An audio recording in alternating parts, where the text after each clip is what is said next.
안녕하세요. 투자일 단서 단서맨입니다.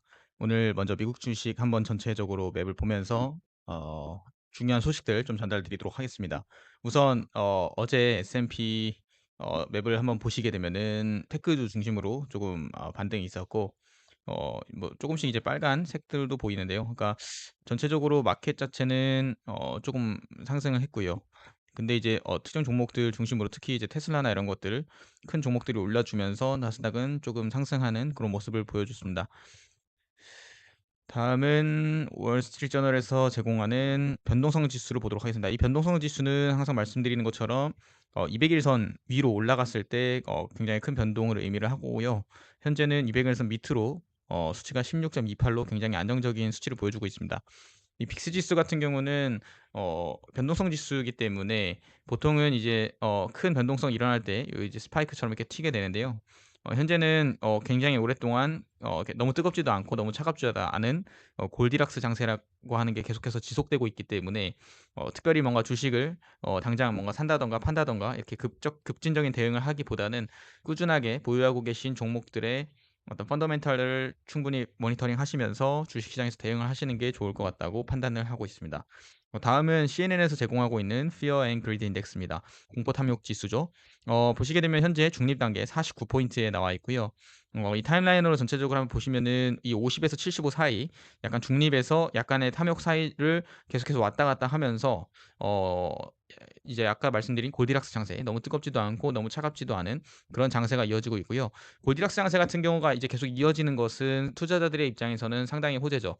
왜냐하면은 주식시장에서 가장 싫어하는 것은 결국엔 미래에 대한 변동성인데, 이 변동성이 크지 않고 어떤 뭔가 이렇게 변수가 나타나지 않는 상태에서는 사실은 기업은 계속해서 성장하기 때문에 조금씩 야금야금 올라가면서 결국에는 추후에 큰 수익을 보게 되는 형태라고 보실 수가 있겠습니다. 그래서 이전에 4월 달에 굉장히 많이 떨어졌을 때까지 이제 보시면은 그때 당시에 Fear and Greed 인덱스가 거의 극한의 공포 3까지도 갔었는데요.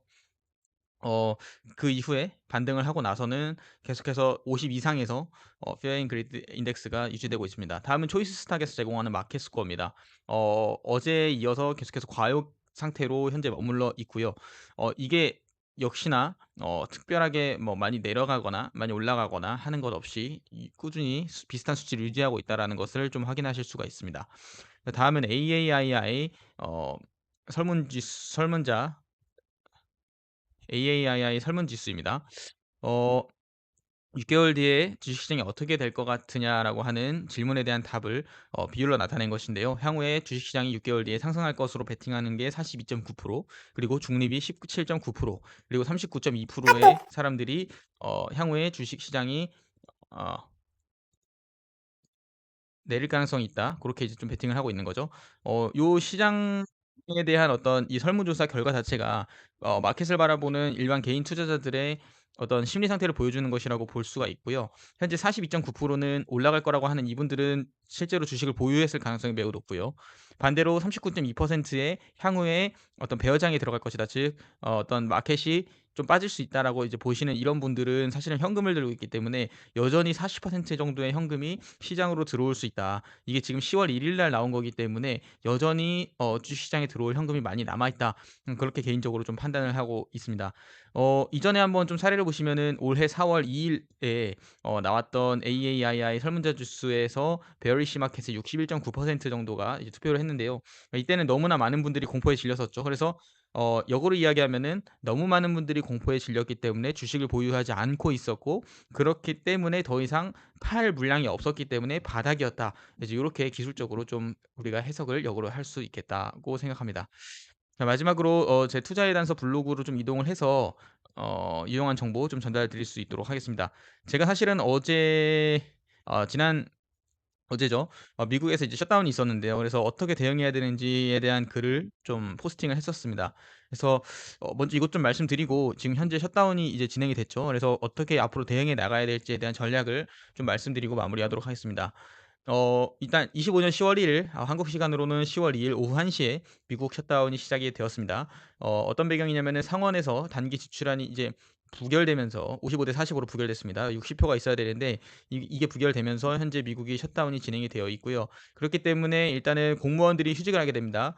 그러다 보니까 이제 급여가 없고요. 이제 급여가 없다 보니까 향후에 이제 단기적으로 약간 소비가 좀 주춤할 수도 있고, 결국에 이런 것들이 약간의 경제 지표에 뭔가 영향을 줘서 조금 시장이 위축될 수도 있는 그런 우려들이 사실은 셧다운의 핵심이라고 보시면 되겠습니다.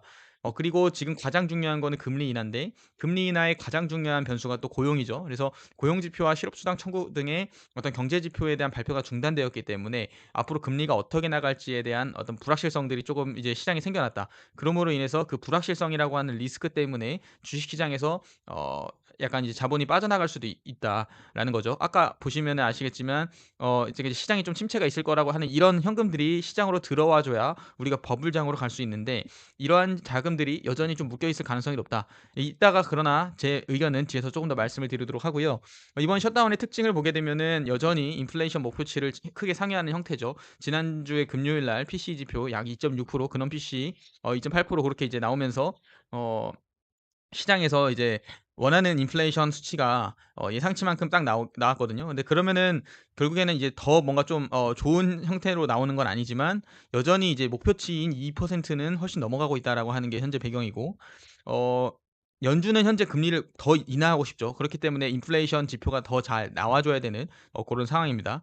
근데 이제 그런 이제 영향 가운데에서 이번에 셧다운이 되면서 고용 지표나 이런 것들이 늦게 발표가 되게 되면은 적시에 빨리 금리를 인하해 줘야 되는 미국 경제 상황에도 불구하고 그런 판단이 어려워지기 때문에 현재 셧다운의 상태를 많은 분들이 이제 걱정하고 있다. 시장에서는 그것들을 리스크로 보고 있습니다. 왜냐하면은 그 불확실성 자체가 주가를 흔들 수도 있는 변수가 되기 때문에 그런 것들을 좀 피하고 싶어 하는 경향이 있는 것이고요. 다만 이제 제가 드리고 싶은 말씀의 핵심은 이겁니다. 그럼 셧다운이 일어나고 나서 어떻게 증시가 흘러가느냐? 사실은 과거에 평균적으로 셧다운하고 나서 1년 뒤에 S&P의 상승률은 약 13% 였습니다. 가장 최근에 2018년 5 주간의 셧다운이죠. 굉장히 오랜 기간 셧다운이 있었을 때에도 11%의 랠리가 있었고요. 장기적 투자 기회로 이어진 사례가 많았기 때문에 반드시 우리가 이 셧다운이 있고 나서는 주가가 오를 거라고 생각하면 안 되겠지만, 반대로 오를 가능성이 매우 높다라는 것에 베팅하는 것은 매우 합리적인 판단이라고 개인적으로 생각을 하고 있습니다. 그래서 오히려 이런 셧다운 때문에 어떤 불안한 심리를 활용을 해서 평소에 매수하고자 했던 그런 종목들이 조금씩 빠져준다고 하면은 그런 것들을 분할 매수 관점에서 접근해 보시는 것도 매우 좋은 투자 전략이라고 개인적으로 판단을 하고 있고요. 대응 전략은 간단합니다. 일단 현금 비중을 좀 가져가셔라. 그렇게 좀 말씀을 드리고요. 현금 비중이 얼마 정도가 적당하냐고 봤을 때 개인마다 다르지만 저는 이제 30% 정도 그렇게 좀 권장을 드리고요. 쪼금 더 자기가 현금을 가지고 있을 필요가 없다, 조금 더 나는 공격적으로 투자하고 싶다라고 하면은 뭐 20%도 괜찮습니다. 그래서 현금의 비중은 개개인에 따라 조금 다르지만 30% 정도 추천을 드리고요. 리스크를 결국에는 이것들이 회피하는 거죠. 우리가 투자할 때 가장 중요한 세 가지가 있다고 했어요. 저는 첫 번째는 현금 비중이라고 보고요. 두 번째는 포트폴리오의 분산, 세 번째는 트레이딩 그 자체라고 보는데, 일단은 그런 관점에서 봤을 때 우리가 현금을 보유하는 것이 매우 현재 투자에서 중요한 어떤 대응 전략이라고 볼 수가 있습니다. 그래서 단서문의 한마디 한번 보도록 하죠. 셧다운은 늘 일시적 소음에 불과했습니다. 단기적으로는 약간 불안한 심리가 있어서 시장이 좀 흔들리는 모습을 보여줄 수는 있으나, 결국에는 6개월 뒤 향후에 1년 뒤에는 항상 상승했다는 거고요. 그리고 1분기, 2분기, 3분기에 상승이 있었을 때 4분기는 항상 상승해 왔습니다. 근데 이번 올해도 어느 정도 이제 상승을 보여줬기 때문에 이제 4 분기가 시작되는 이 10월 관점에서 이 시점에서 어떻게 대응해 나가야 하는지를 봤을 때 상승 쪽에 베팅하는 것이 훨씬 더 높은 확률로 주식 상승을 맛볼 수 있겠다. 좀 그렇게 개인적으로 판단을 하고 있습니다. 그래서 두 가지입니다. 하나는 현금 비중을 지켜서 방어력을 유지하는 것이고요. 두 번째는 분할 매수 관점으로 요것들을 좀 매수의 관점으로 나아가셔라. 그렇게 보고 있습니다. 역시나 현재 지금 시장의 주도주는 AI주가 이제 대부분이기 때문에 그런 종목들을 중심으로 좀 이제 확인을 하시면 좋겠다. 그렇게 좀 말씀을 드리고요. 이제 앞으로 우리가 이 시장에서 어떻게 대응해 나가야 될지 좀 생각을 해 봤을 때 제 개인적인 판단은 일단 4 분기에는 웬만하면은 종목이 크게 어떤 예정된 수치나 이런 것들을 충족하지 못하는 매출이나 이런 것들이 많이 떨어져서 좀 어려움을 겪는 상황이 아니라고 하면, 오히려 유동성은 더 증가할 확률이 매우 높기 때문에 어 어떤 단기간에 빠르게 어떤 매도해서 수익을 실현하기보다는 장기적으로 좀 끌고 가는 전략이 유효해 보인다. 그래서 그렇게 좀 일희일비하지 않고 일희일비하지 않고 종목을 계속해서 보유해 나가는 그런 전략을 취하시는 것이 좋겠다 말씀을 드리고요. 저는 잘 모르시는 분들 위해서 한번 말씀을 드리면 추세 매매를 추종합니다. 그래서 6개월에서 1년 정도 단기적인 관점에서 향후 주식이 6개월 뒤에 또는 1년 뒤에 상승할 여력이 얼마나 되는가를 보고 들어가거든요.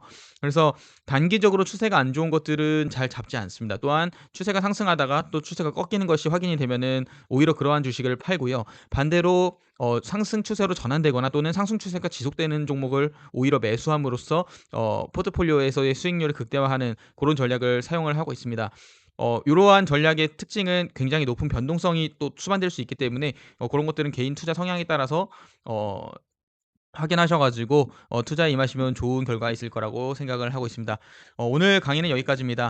여러분들의 소중한 좋아요와 댓글 부탁드리고 구독 부탁드리겠습니다. 고맙습니다.